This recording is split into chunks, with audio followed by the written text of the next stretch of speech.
okay, how are they being trained to have to believe that murdering and having joy at the death of civilians is a good thing, and to stop that training?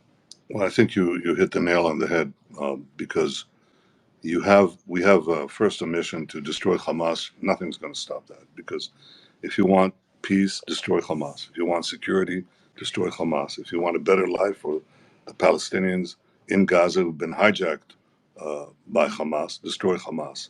All of that is a precursor to the question that you asked. You first have to get rid of the poisonous regime, as you did in Germany, as you did in Japan, in World War II. These were two. There's no choice. There's no choice. So that's a prerequisite. Yes. There's no choice. But then look at what happened. I mean, what you had in Germany was denazification, and what you had in Japan under Douglas MacArthur was a cultural reformation.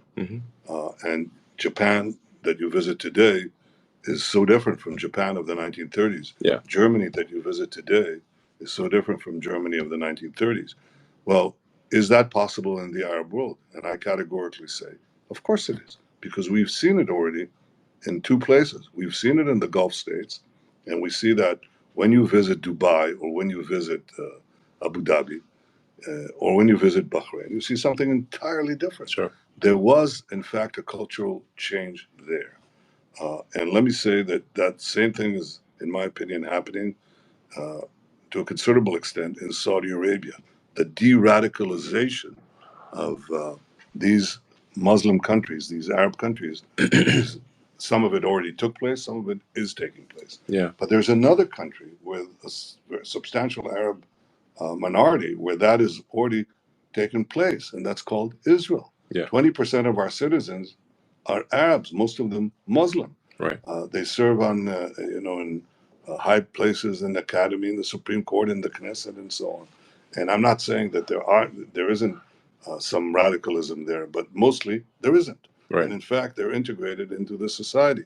So we have to do the same thing. We have to demilitarize Gaza after the destruction of Hamas, and we have to de-radicalize Gaza, and that will take some time, especially work on the mosques and on the schools. That's where children are, imbibe their values. Yeah. And then we have to also rebuild Gaza, and I hope to have our Arab friends help in that context. Yeah.